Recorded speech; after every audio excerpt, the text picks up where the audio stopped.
Everybody, we are Talkback. It's always a bit unpredictable, Talkback. All the grown-ups thought they shouldn't be here because social media is a youth thing, but social media is a thing, in all honesty. But we are very glad to see you. Help yourselves to chocolate and clementines or tangerines or satsumas or whatever they're called. And there's some crisps there as well. So we're going to start in about a minute or so. As normal for this, there's a bit of talking from me, and then there's an opportunity to talk in your own kind of self-appointed small groups, and then feedback as a whole, and then a bit more talking, and so on. And during the evening, feel free at any point to ask a question. Feel free at any point to get up and get another tangerine if there's any left, and any chocolate bars if there's any left.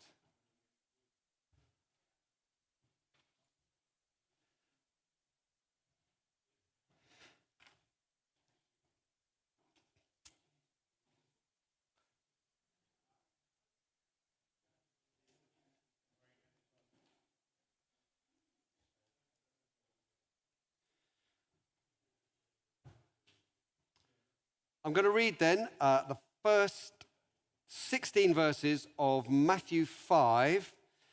While I'm reading that, think about a question that's going to come later, which is not just from Matthew 5, but Matthew 5 and the whole of the Sermon on the Mount will help with that, which is what kind of big Bible ideas would you apply or connect?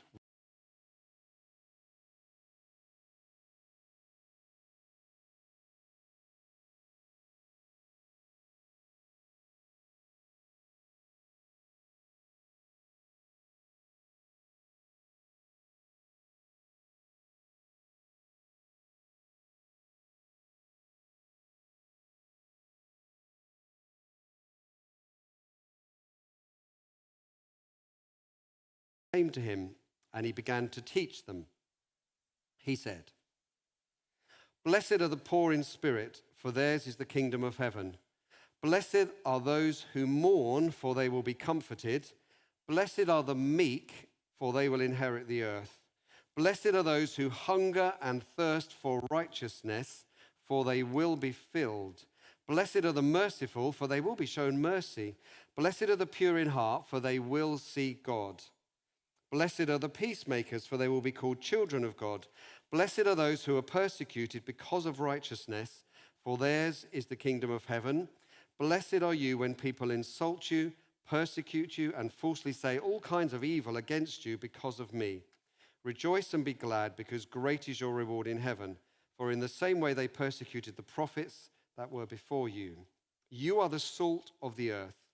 But if the salt loses its saltiness, how can it be made salty again? It's no longer good for anything except to be thrown out and trampled underfoot. You are the light of the world. A town built on a hill cannot be hidden. Neither do people light a lamp and put it under a bowl. Instead, they put it on its stand, and it gives light to everyone in the house. In the same way, let your light shine before others, that they may see your good deeds and glorify your Father in heaven." Even if you just stuck to that text, there's some really interesting ideas that connect with how we act and react on social media. That's what we're going to be looking at tonight, the internet in general, but social media in particular. Let's pray for God's help as we do that. Just move that out of the way. Let's pray. Gracious Father in heaven, meet with us this evening. We pray that our thoughts, our discussions, our conclusions might be profitable, might be honoring to you, might be faithful to your word, might be glorifying to Christ. And we pray this in his name and for his glory. Amen.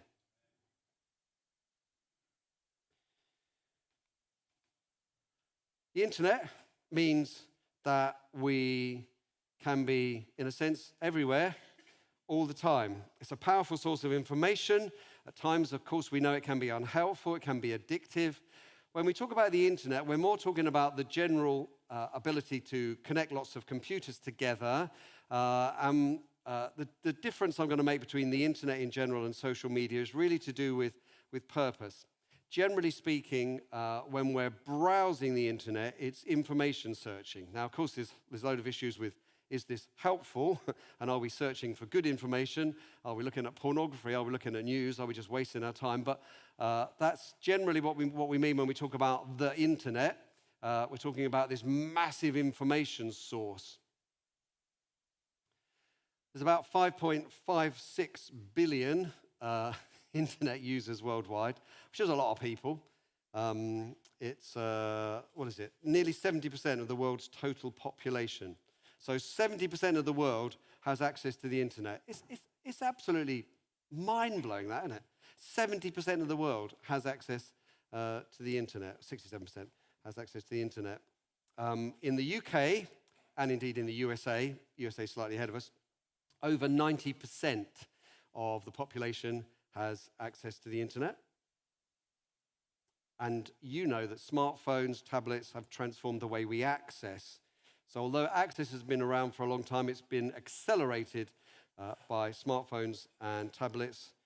Gives us a sense of being online all the time in a way that we never had before. So although the internet was there for quite a long time, because it was kind of in a location, even if it was in a laptop, it wasn't super portable with us wherever we went, whereas now it's just everywhere all the time.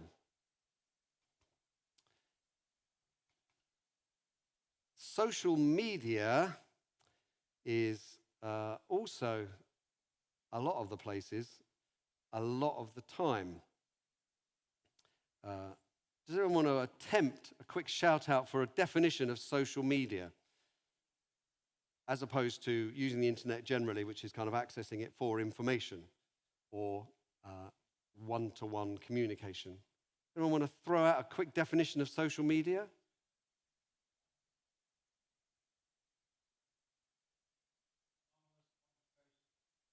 Could be anonymous conversations. It's certainly about conversations. It's about communication which is dynamic and group-based in some way. Okay, here's a fancy definition. It lets you, the user, create and share information. Well, the internet does that already, really, but it's information, ideas, interests, and opinions by creating virtual communities. That's the kind of distinguishing thing about social media, that it creates virtual communities. The people who are in those communities, they might know each other outside. I've got a friend called Ollie. He's based in southeast London, and I know him in real life, but I also interacted with him a bit on social media. We have a little pact where, so one person likes all of my social media posts, he'll like one of mine, and I'll like his. So we all get one like each. That's the end of it. But you can know people in real life and know them online, but then there's also people that you might be in a community with that you have never met. Just because of some of the work I do, I've got lots of followers. I try and be really careful about who I become friends with, whether it's on X or whether it's on Facebook or something else. But there are people that I don't really quite know who they are, and sometimes I don't quite know where they are in the world. So there's people I don't know in real life. So social media allows you to connect with people you know, but also people you don't really know. They could be in the same town. They could be spread anywhere across the world. We're going to think about some pluses and minuses in little groups, but kind of big picture, social media, it's fulfilling a felt and a genuine and a real need for social contact. We would say that as Christians, wouldn't we? That people made in God's image are made for relationship. We're made for relationship with God. We're made for relationship with each other.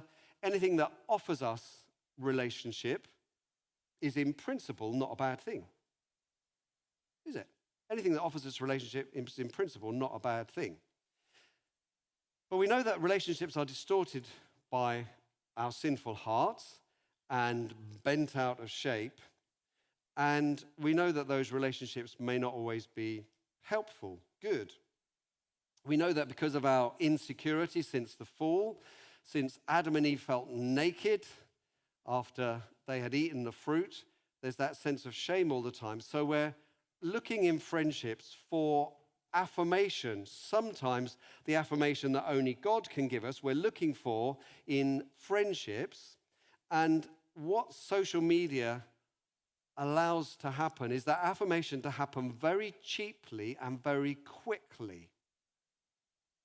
Now, you could say, well, there's a problem with us looking for affirmation in life generally, but in normal relationships, it happens more slowly and in a controlled way. The phenomenal thing about social media is the speed of communication, interaction, affirmation. It's very fast, very intense. So it's good in a way. Social contact's good. It's extraordinarily intense. I don't know if you ever think about that to do with social media. The speed of interaction is something you couldn't cope with. It's a bit like someone who's in a call center, for example, you know when you go to a call center with an insurance company or something like that, you know that the reason these people, if they're not bots, that's a whole other world. But anyway, if they're real people, you know, my name's so-and-so and I'm going to help you with technical support. You know the reason that they don't answer you very quickly is because they're dealing with about 20 other calls at the same time. And you would think, well, that's not a very good way to make friends. But in social media context, you're often doing the same thing. You're having multiple conversations all at the same time, and it's out of your control. So, just a little bit that kind of gets us into the topic. Usage in general, people spend about 5 hours a day on the internet in addition to work-related access. It's a bit of a wow, isn't it? There are 56.2 million social media users in the UK. It's a lot of people. And people are reported to spend 70 to 100 minutes, so well over an hour, close to 2 hours, regardless of age, that is. And then some particular ones to do with age. 3 to 7-year-olds, this is according to some studies, I don't know how solid the numbers are, but 3 to 7-year-olds, approximately 34% of 3 to 7-year-olds use social media apps or sites. 8 to 11s, 63%. 12 to 17s, over 90% use social media apps or sites. Children, according to another study, spend not 70 to 100 minutes, because that's the average for all the population. Children are reported to spend on social media 4 to 6 hours on average each day. 4 to 6 hours. I asked some people in my church, it ended up going in my book, but without the names of them. I said, in just 1 week, can you just give me your activity figures?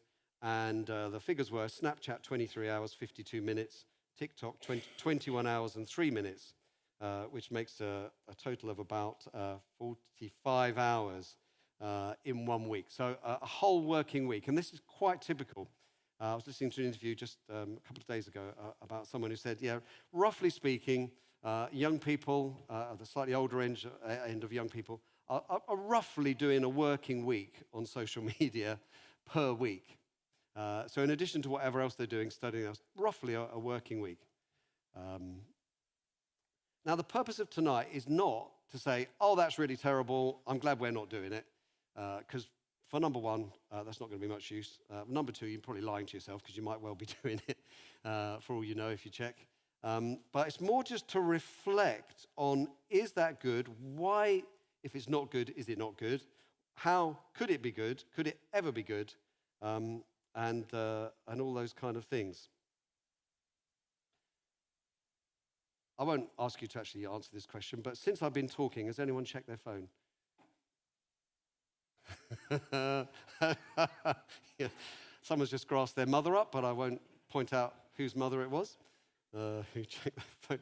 But it just illustrates the fact that because it's everywhere and that desire, I'm not interesting enough. I know that. So there will be other things that you might be checking out.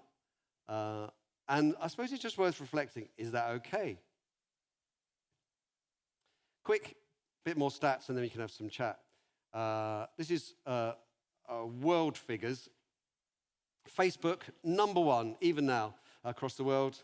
There's a bit of a fallacy that Facebook is just for, this is the stereotype, I'm not saying this is true, but for middle-aged women to share pictures of their cats or holidays or something. It's not actually true.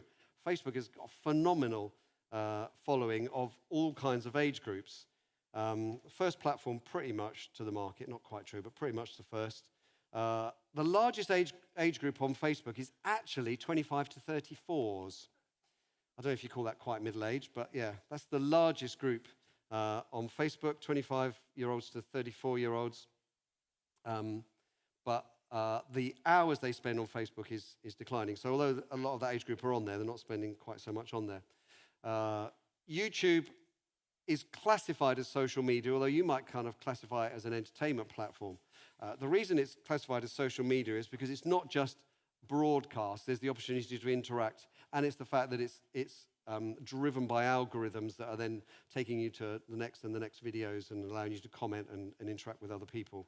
But that's the next biggest platform there is. About 2.2 billion users worldwide across all age bands, very well represented. About 55 million people in the UK. WhatsApp is classified as a social media platform. You might think of it as just a messaging platform, but by the time you get into groups, it really is basically a social media platform. It's just customized to particular groups. And you could say, well, you're a bit more in control of it,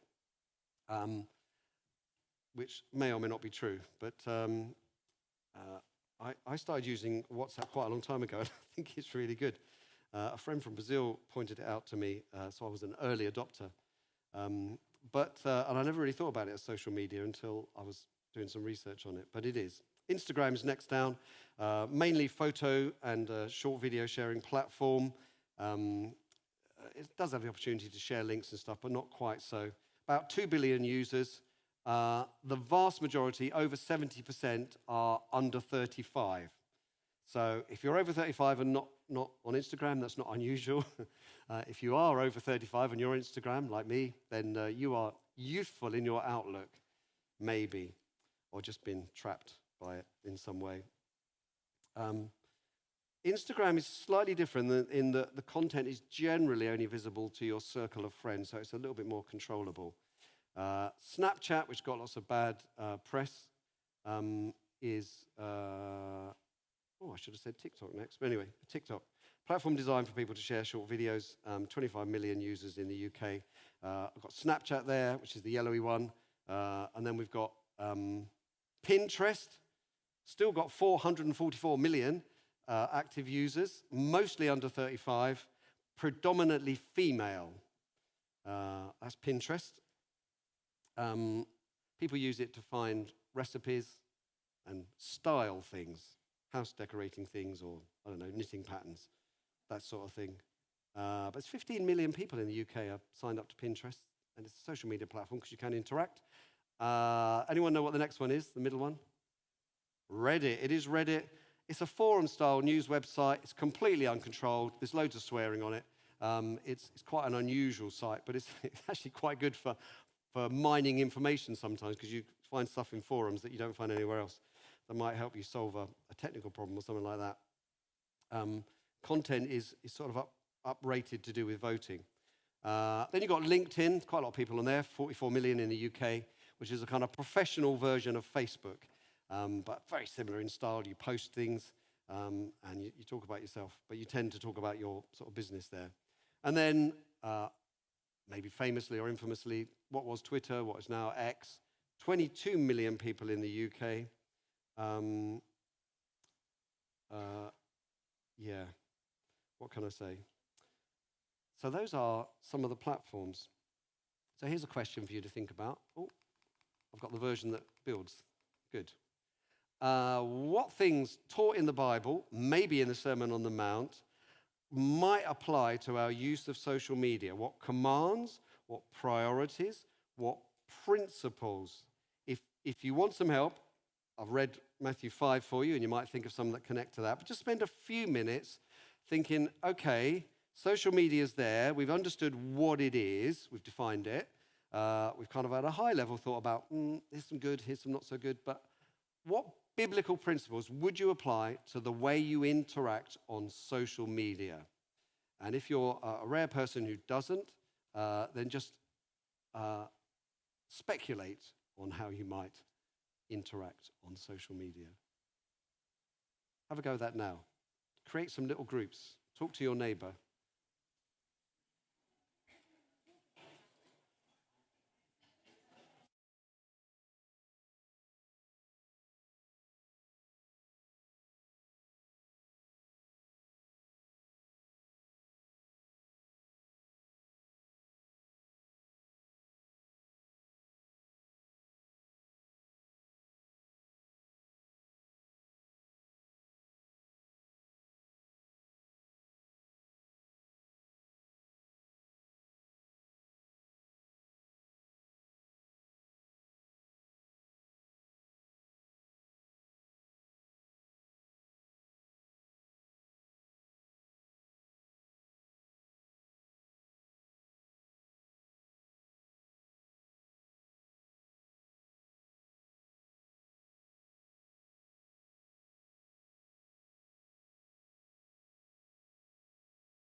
To a close. Nathan's going to kindly run the microphone for me. Thank you. Okay. Anyone want to share? And it's really Bible principles or Bible commands, Bible ideas, how we connect that to social media. That's what I'm after. Not sort of to do with stats or to do with, this was a terrible thing that happened to my friend. Those are good stories. They help us be wise. But just for this moment, it's just Bible ideas, how that connects. Anyone want to offer me any Bible principle or idea and connect it to social media usage? Psalm 1, which would be... Do you want to take the mic for a sec? Okay. Well, I'll read it if I can. Blessed is the one who does not walk in the step of the wicked, or stand in the way of sinners, or sit in the company of mockers. Okay, so help me connect that to social media. You're careful who you walk with. Pardon? You're careful with whom you walk. Okay, being careful with whom you walk. All right, that's definitely a good thought. Thank you very much for that. Other ideas? Love your neighbour as yourself. Okay, loving your neighbour. So when you're interacting on social media, just as you are in the rest of life, you're seeking to put others first. So that would be a principle you would connect to social media use. Other ideas? Yes, Stephen? The mic is coming. From Philippines, it says, talking about what to think about, it says, whatever is true, noble, what is right, what is pure, lovely, admirable, if anything is excellent or praiseworthy, think about such things. So I was just thinking it's possible to, on the internet, to be insincere or untruthful, or to share things that are basically unpleasant that you wouldn't necessarily do face to face. So there's that temptation in being more anonymous, of becoming involved in things that are not pure or lovely or right or true. Okay. Just, I'm not questioning you on this particularly, but if you watch a film that has violence or sex in it, for example, how does that connect with that text, and why is social media worse in that? No. Okay. Yeah. Okay. Brilliant. Thank you. What else were you talking about in your groups? Ian, thank you.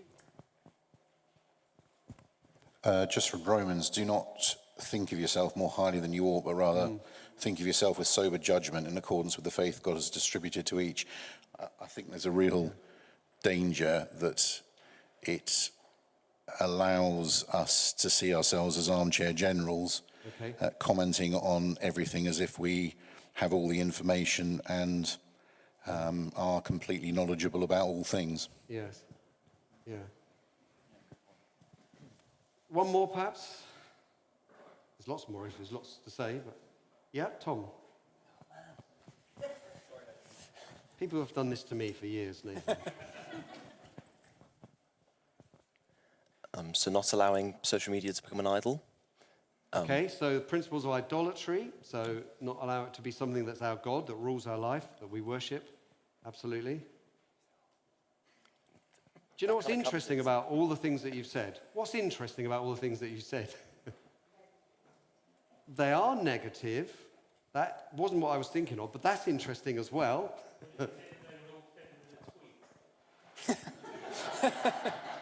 Possibly. Or you could pay a little bit more money, then you can do longer ones, longer threads, but yeah. Okay, what's interesting about all of those things is that they apply to the whole of life, don't they? There's nothing that you've said that doesn't apply to the whole of life, which is why I made the point about films and everything else. So they're the same principles that apply to the whole of life, but why are they particularly difficult to do with social media? Just together, not just off the top of your heads right now. Why is that particularly difficult to apply those things, which are true of all of our Christian life? Why are they challenged by social media, do you think? take the mic, and because I might interrogate you on that point a little bit. You're very welcome to. It gives us the ability to disconnect ourselves from situations more than we would do in real life. Okay. So if I'm not directly or emotionally connected to a situation, I might be more likely to make more harmful comments or more hurtful comments. Yeah, I mean, there might be a lot of emotion in it, but there's a sort of responsibility disconnection, if nothing else, that says there's a distance between my opinion that's here and me, in the same way that you can't do when you're face to face with someone. You know, if you say to someone this close, you smell, there's a very definite emotional connection and a responsibility for what you say. If you say to someone on the other side of the world, you smell, there's just not the same sense of responsibility, although it may be just as cruel. I think that's a very good point, Tom. Other points about why living the normal Christian life, all the good principles that you said, why they are challenged by social media?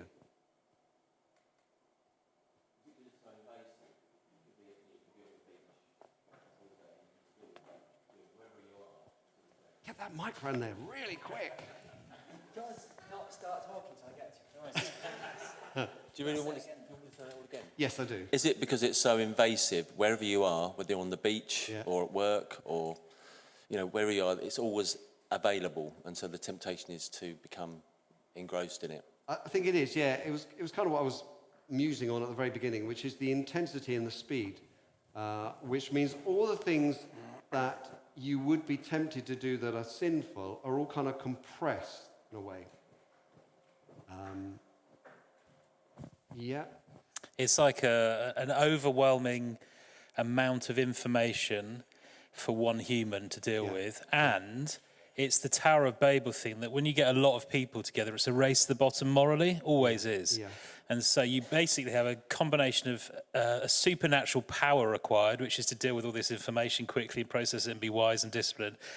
And you're going to interact with people who have really pushed you more than you normally would. Or something like, it's like going to the pub and having loads of people there, a conversation, and someone's been a bit rude and everybody's laughing their joke, and it's easy to laugh along, but it's that on steroids times a million. Yeah. So the speed and intensity are interesting. Sarah? And the illusion of privacy. So you forget like the intimacy because you're looking at it on your phone or whatever. Yeah. You actually can forget that there's millions of people. Yeah.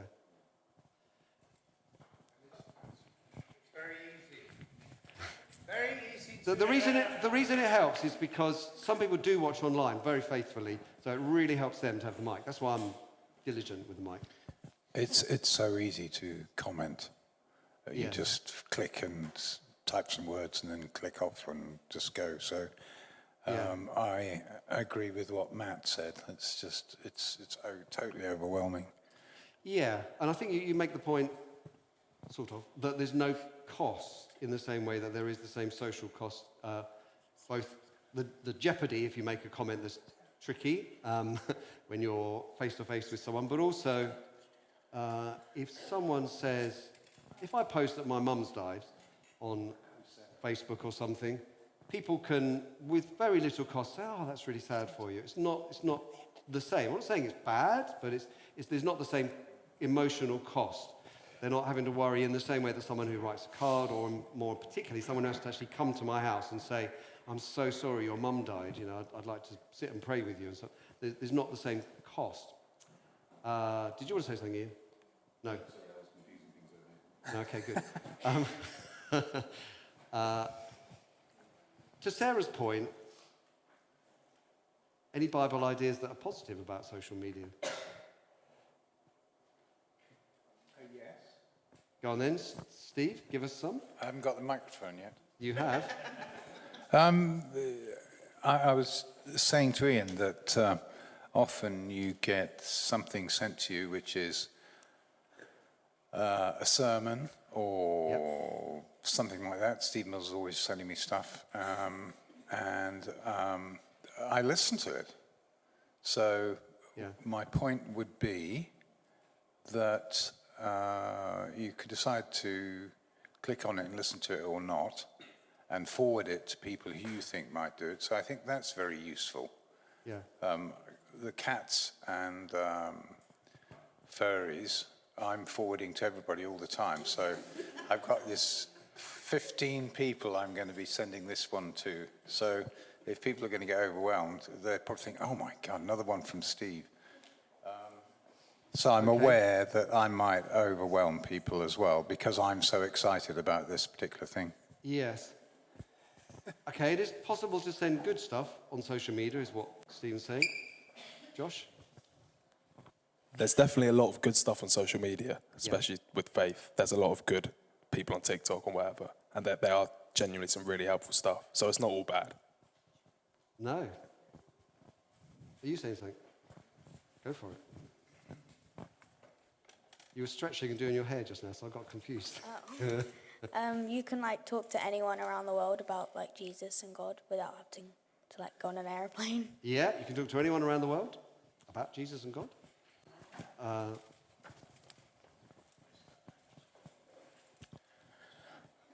I was talking, I'm not on social media really, but I was talking to my niece last week, and she is at university, and a girl came along to church because she had been finding out about Jesus on TikTok, and they baptized her the other week, and it all started through her finding out, discovering information via TikTok, no other engagement, which then led her to a church, which then led her to Christ and being baptized. Yeah. So there you go. Thank you very much. I was going to use that example later. You've taken it from me now because you told me about it in the week. Brilliant. Just in terms of the negative and the positive, it's not just that you can send positive stuff. That's true. It is also that social connection, in principle, is not a bad thing. Social connection is a good thing. So we have to keep that in mind with all the kind of negatives, and this is really bad about it, and all those kind of things, to say that connecting with people, communicating with people, sharing our lives with people, witnessing to people, debating with people are all really good things that we can do as human beings. So we have to bear that in mind as well. I'm going to be really quick with these so we can get a bit more discussion going. But if you just looked at the Sermon on the Mount, the whole Sermon on the Mount, but the Beatitudes in particular, you'd say, well, when you come to social media, you've got to be humble. You want to be mourning over sin, not celebrating it. So you don't want to put something on social media that celebrates sin. You want to approach it with meekness and not arrogance. Righteousness is important. So what you post needs to encourage righteousness. In other words, good, upright, moral, God-worshipping behavior. That's what you want to post. Love for our neighbour was mentioned already. You want to be salt and light and influence for good, not anger and slander. Jesus talks about that a bit later in the Sermon on the Mount. So you don't want to be operating on social media in slander and anger. You want to build people up, not tear them down, and love for your enemies. And going the wrong way. Love for your enemies and storing treasures in heaven. So even if you just reflected on the Sermon on the Mount and thought, how does this connect with my social media interaction? There's just loads of connection points for it. That last one to do with treasure in heaven is saying, let's assume for a moment that social interaction is good and me using social media is good. There then becomes a priority discussion to have. Jesus says about seek first God's kingdom and other things in terms of provision will be added to you. And it's worth applying that template as well to say, well, I could be being loving and I could be being wholesome in what I'm doing on social media. I could be looking at completely innocent things for 4 hours a day, or I could be sharing furry animals or sunsets or beautiful pieces of music or even sermons. But is that seeking first God's kingdom in terms of my own heart and the hearts of people I'm influencing? So it's definitely worth thinking about those things. Let's go into a little positive mode. You can have a little chat in your groups for a minute. And by the way, if you keep looking forward on the handout, you'll keep seeing some answers. So try not to do that. I was going to hold on to them and then I forgot. So you can't cheat. But what opportunities are there on social media to do good? So let's assume that you're on a platform of some sort, and you think, well, I could do some good on this, what could you do? Have a chat.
Say, what opportunities on social media are there to do good in the broadest sense, to do good?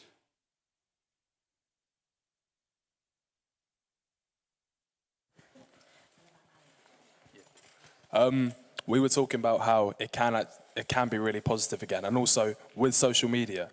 Let's say I like a video about Christianity. More videos are going to come up about Christianity. Sure. So it kind of just depends how your feed it is. supercharges your spiritual life. Well, yeah. It accelerates your interest. And you actually do have some sort of control on what videos come up, but depends on how you interact with them. Yeah. So it's not all doom and gloom. No, okay. So that's more of a personal benefit. Good one. Steve? Can't speak yet because You I can haven't now. got the WhatsApp. Okay, so you have the opportunity to give people comfort, Yep. to give people praise, Yes. to build them up, Yep. to inspire them. Good ones.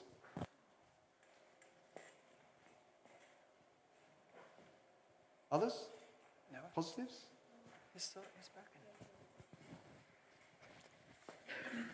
Judah, were you pointing Just out? want to say, firstly, well done, Josh, for justifying the 50 hours of social media a week. It's good work. It's really positive. But the positive stuff is incredible communication directly to a lot of people. So missionaries who post about what's going on live. Yes. I think of Heather and Tim, who, if you're on their group, they post, and it's a one-way, so you can't comment, I don't think, but you can put your prayer emoji down, or your heart, or your shocked face, maybe.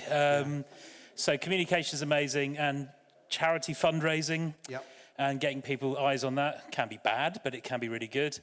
And then petitions for the government, the way that mobilises a load of people. Although those sort of petitions should be 100,000th of one letter that gets sent value. But anyway, that's another point. Good, good, good. Others? I just had, oh, I've gone the wrong way again. I had connect, disciple, and witness. So the fact that you can connect with lots and lots of people does have some value to it. So all the good things that Steve was saying that you could do, and what Matt's saying you can do to lots of people. Which, if you're doing good things, is it a good thing that you're doing good things to lots of people? Some of whom might take an interest. For example, the assisted suicide bill that's going through at the moment. It was possible for someone to create a little summary, and I, in my little small way, was able to share it. But there was a really good summary. People can qualify for assisted suicide if doctors presume capacity, and they only have to be 50% certain of capacity. They can do that if they have learning difficulties or a mental illness or are depressed or suicidal or feel they are a burden to others. Families don't need to know until after the death that decision has been made. Now, sharing that widely, it was shared with me, I shared it with lots of other people. It's probably a good thing, you'd say? Disseminating that fast. Yesterday there was a report by the Equalities Commission following up the legal definition that a biological woman is a woman and a biological man is a man. There's guidance coming out to do with same-sex toilets, changing rooms, sports events, and all that sort of thing.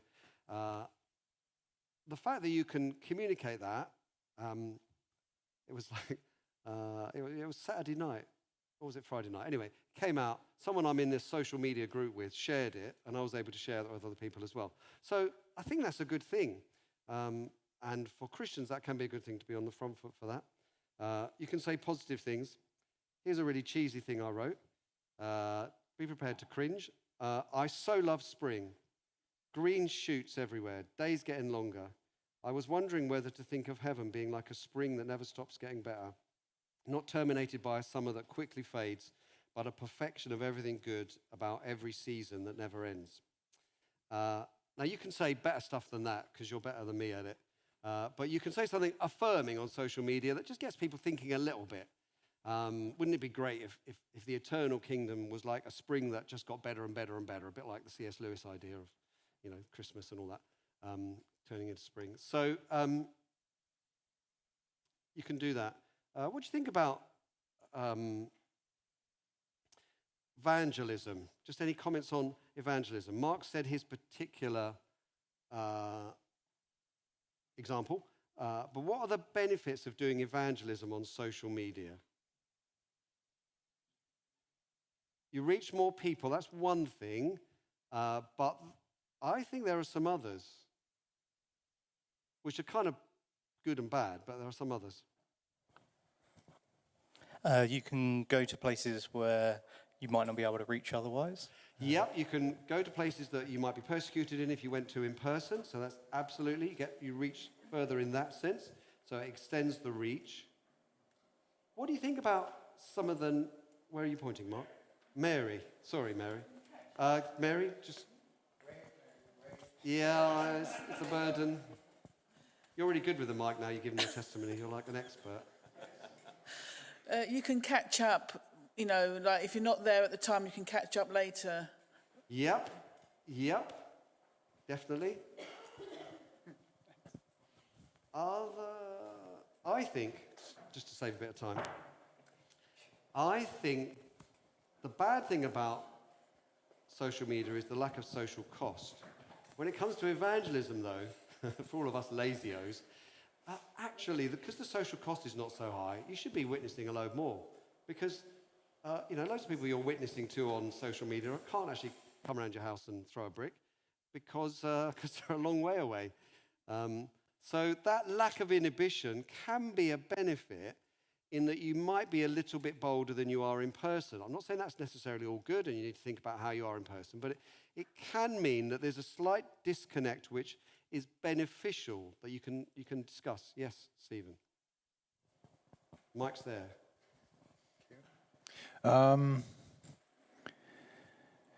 This is an interesting one. Do you remember when we had the two schools of thought about vaccinations? Oh, yeah. Oh, they're terrible. Oh, you need to do them. Yeah. And it was so divisive that people would stop, they would unfriend people. Yes. Okay. So in a similar way, depending on the quality and the manner of the approach in terms of some sort of religious content and approach, one would need to be quite sensitive because otherwise people would say, oh no, I'm not even going to open that. Yeah. So that's my thought. Brilliant. Very helpful. Bear in mind as well, with social media, generally, you can choose how quickly you respond, which can be helpful sometimes in witnessing because you do have some time. So there's the negative that you might accelerate very quickly a horrible debate that alienates people, but you also may choose, and it's accepted that you will, you might take a couple of days to answer something. The whole fragmentary nature of social media is mostly bad, but it's sometimes good in that you can go away and think about your answer in a way you couldn't if you're interacting face to face. So I think there are opportunities to connect and to disciple and to witness. We're going to quickly look at some dangers. So think about dangers of social media. A couple of minutes in your groups again. What are some of the dangers? We've mentioned some of them already, but just think of some more.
To an end.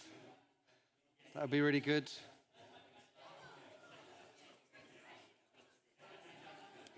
Brilliant. Right. People who haven't answered yet this evening, there is an opportunity for you to answer now. If you haven't answered yet already, give me some ideas of the dangers. We've mentioned a few of them at a high level, but any in particular? Someone who hasn't spoken yet to mention? Noah as well.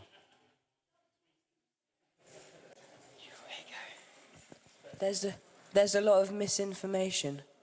Okay, so because it's possible to disseminate very widely information, it's possible to disseminate very widely misinformation. Good one. More dangers? A lot of social media has got like scrolling apps which get you really addicted because of like dopamine and stuff. So you could get addicted unconsciously, and it kind of just takes over when you're scrolling for 1 minute, and then it's like 5 hours. Yes. Like, it goes really quickly. So it's quite bad. Yes. Yes. Yeah. You're much wiser than your You brother. got me, Matt. Clearly. Yeah. I'm sure you've heard this already because it's been fairly well documented, but you know the expression to do with social media, you are the product. I'm sure you've heard that expression. You are the product. So the product is not what you're using. You're the product, and it's your your advertising time that is being sold to other people. So in social media, you are the product, and so you need to be aware of that. And so by definition, because you're the product, they want to flog the product as much as they possibly can. So it's all about getting engagement. It's actually an interesting challenge for Christians trying to make some progress on social media, because the best way to get the algorithms to upgrade you is to create conflict, because that's what they're looking out for. They're looking for engagement, but engagement generally comes through conflict. So anyway, that's an interesting little challenge. Yes? This is not my point, so it sounds like me, but this is actually Rob. Rob has a couple of good points. One was it's an echo chamber, so you can seek out people who agree with you, which can be very dangerous, especially if you've got the wrong view on something. And what was the other one? The other one was doctrinally it can be really bad. You can get really pulled in wrong directions of doctrine and biblical truth. Yeah. The echo chamber is a really interesting point, because it's not an echo chamber by our design, it's by the algorithm's design. It happens all the time. I mean, it's a trivial point, and it happens across the whole internet, actually, but I listened to I bored some of my family with this, but I listened to a Phil Collins biography, singer in Genesis and so on. Really interesting. And apart from the fact that I now get Phil Collins stuff coming up on the internet, I'm on the Daily Telegraph page, and Phil Collins something or other comes up. Also on social media now, I get loads of posts about, there's a Genesis concert in 1979. I'm thinking, I never asked for that. But it's also true of political views, something you might have searched for. If you show an interest in Donald Trump negatively, you'll get loads of negative people posting that you get to see, and if you do it positively, the other way around. So that's something to be really aware of and well informed about. You're the product, you are being marketed. Other things? You missed the bit where I said people who haven't spoken already. Well, so did Matt as well. But go for it, Stephen. No, go for it. You can speak. Words are weapons. Say what you were going to say. And the words that are in my head just for my sake are very path of destruction. We'll pray about it later. Okay. I'll have to live with that. Okay, someone who has spoken already, do they want to speak? Well, John first, and then we'll go back to Steve. John. What I find interesting is the stuff that people put on Facebook that is a positive. Yeah. They're going away on holiday. Yeah. They're on holiday, they're going away for 2 weeks on a cruise or whatever. Well, they're advertising the fact that they're not in their house for the next 2 weeks. Well, there's that as well, yeah? yes. And also, it's people talk about fraud. And how many people put on, it's my 60th birthday. Yes. Well, we got your name. We now know your birthday's on the 15th of April. There's the and whole you're 60. And it's amazing how much Who'd have thought you had a information is... background in that area? I wasn't going to mention the background. But it's the information that... Criminal, sorry. An ex-policeman. Yeah, but it's interesting that people use the social media for positives, sharing their good news, but they're putting out a lot of negative information that could be used against them. Yeah, that's interesting. Another thing to be wise about, Stephen. No, but I'm giving you the nice lead in. Thank you, Nathan. Okay, propaganda and fake news. Okay, propaganda and fake news. Thank you very much. We're going to quickly zoom through a few of these, which I have thought of, which most of you have thought of already, really. I think the big thing is curating a false view of yourself. You either create a very sort of pathetic kind of woe is me view, which is distorted, or in most cases, most people curate, in other words, make and compile a version of themselves which is happier, more prosperous, more successful than the real you. So there's a falseness that could happen to it. It's not our real lives. There's seeking affirmation, which is hard to value.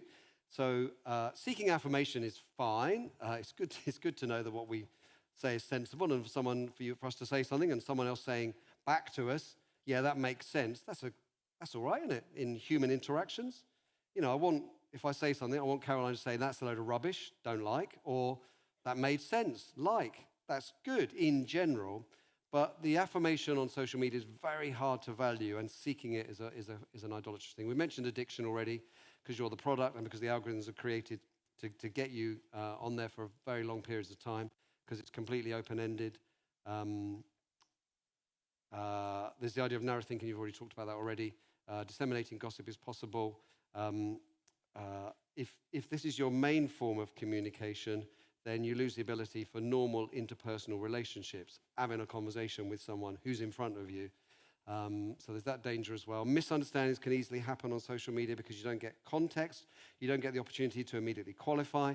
You don't see that as you're speaking, someone's horror face is getting more and more kind of horrified. And so you can think, oh, okay, no, you're not getting it. I'm sorry, I seem to be offending you. I need to explain what. You don't get that. You just get some rah back, which is then difficult. They're very fragmented, which can be helpful, but mostly isn't. They're often not proper conversations. They're fragmented in that they can start and stop. They might pick up again a few days later, which means for relationships, it's not so good. And then you can positively do harm. Could be criminality, could be grooming, could be anything. Harmful to other people. It could be making someone very upset. So there's some sort of dangers. I think we're going to do a little wrap and a summary. So here we go. Some kind of do's and don'ts. Let me talk about, and then I'll just throw it open for anyone to make any other comments. Recognize the addictive nature. I've given some text there, which are on the handout that you can go and have a look sort of later. But recognize the addictive nature of social media. So think about spiritual priorities. So recognizing that it's addictive, you've got to think, so how am I going to use it in a way that it doesn't become addictive? In the same way that you would think about other things that are potentially addictive. And connected with that, it is worth saying, you're probably all really on board with this, but let alone the Christian perspective, generally speaking, people who research child development would say that actually allowing children, certainly unlimited, but almost any access to social media is not healthy for their development. Their ability to process, qualify, and emotionally cope with that level of intensity is just not there in a child's brain. There are some studies that would even say you need to be like over 25 to properly cope because of the way the brain develops right through to there. It's all right for me, my brain stopped developing quite a long time ago, but for some of you under 25, it's going to develop up until then, at least, before before you start forgetting people's names and stuff. So it's definitely worth thinking about if you're a child, jump off. If you're a parent of a child, to think, okay, I did allow it. Should I have done that? Should I rein back on that? Should I limit that in some way? What am I going to do in a way that's helpful to my children? I can point you to lots of studies about that, but there's two things to do with that as well. There's the how do we bring up our children to protect them at a certain period in their life, then equip them at a later period in their life, and while we're trying to equip them to use things helpfully, to model that as well. Because often we can be saying to them, don't spend all day on your phone, and we spend all day on our phones. So there's a kind of complete mismatch and hypocrisy that can happen about that. So really think carefully about that. Encourage on social media positive debate and not quarrels. Treat everyone with courtesy and grace. Be yourself. There's a text about that. Reflect, don't act on impulse. These are all biblical ideas. Spread good news and not gossip. Commend the good. Like things that are good. Share things that are good. Whether they're gospel things, whether they're things about God's created world, whether they're behaviors that are good. Commend the good. Don't boast on social media. Don't boast either by actively seeking affirmation because you're brilliant at something. Don't boast by doing what some people do, which would be to say, yeah, I don't think that was very good, and because you actually want people to say, yes, it is really good. So there's different ways of boasting. And sometimes, Proverbs 20:19, I think that's the one that even a fool is thought wise if he remains silent, which my dad always used to say to me, and I could never work out why. Even a fool is considered wise if they remain silent. So that's my little wrap up. I would say out of this evening, I would love it if we at least were nudged a little bit in the direction of thinking, when it comes to social media, all the Christian attributes, character, behavior, following the commands, being righteous, need to apply to social media. Hopefully we're a bit better thought through about there's an accelerated intensity about social media that means there's a particular challenge to living as a Christian in that context. Hopefully we're thinking this can be harmful and addictive to children, so we need to think very carefully about how we allow our children, or if we are children, how we interact. To think for ourselves about the addictive nature and think, I may be being righteous and all the very good things, but I've got to be aware that there's something intrinsically addictive about it, so I need to think about my time of usage. And hopefully we've also thought, oh, we could maybe use this for gospel spreading as well. So that was my intention this evening, getting us thinking about those things. Any other comments people want to make? Anything burning that you would really love to say or to ask that you didn't get the opportunity to say or to ask? Sorry, Nathan's got the mic. I was just thinking, is it? Oh, yeah. Oh, I was just thinking about accountability to just like a lot of areas of our lives, just to be accountable, either within your family or with a good friend or whatever. I think to have an open conversation about accountability. Yes, thank you very much. If you're worried yourself, sometimes with your spouse or with some other friend, it's quite good to say, I'll share you my stats. There's always the ability to bend them out of shape, but if you're honest about that, it's quite good. Sometimes it's shocking. Get your phone to tell you how long you spent on stuff. Any other comments to close? Anyone want to ask anything? Yes, Liz? You look very tentative, but it's going to be a good point, I can tell. Sorry, I feel like I'm going back a section, right. but just it was thinking in response to what you were saying about people portraying a perfect image of their life or a better image of their life, and just something for us to be guarded about. If godliness with contentment is great gain, then it can really challenge our contentment and make us feel envious or sad or jealous or lonely, or feel like we're missing out, or all of those things where actually, God's given us so much that, just thinking about that challenging the time we spend on things like that. Yes. Not to, I guess. Yeah. So much. That's a good point.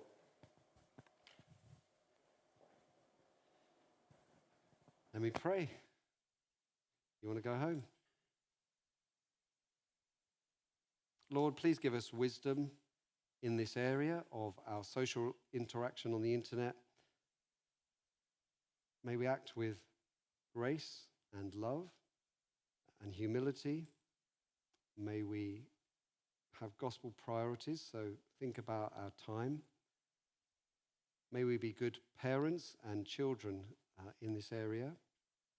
May we use it for good as something you have allowed in the creativity of human beings. May we use it for good and for your glory. May we reflect, having been here this evening, on how and why and when we use social media. We pray this for your name's sake. Amen. Amen. Thanks for all your contributions, everybody.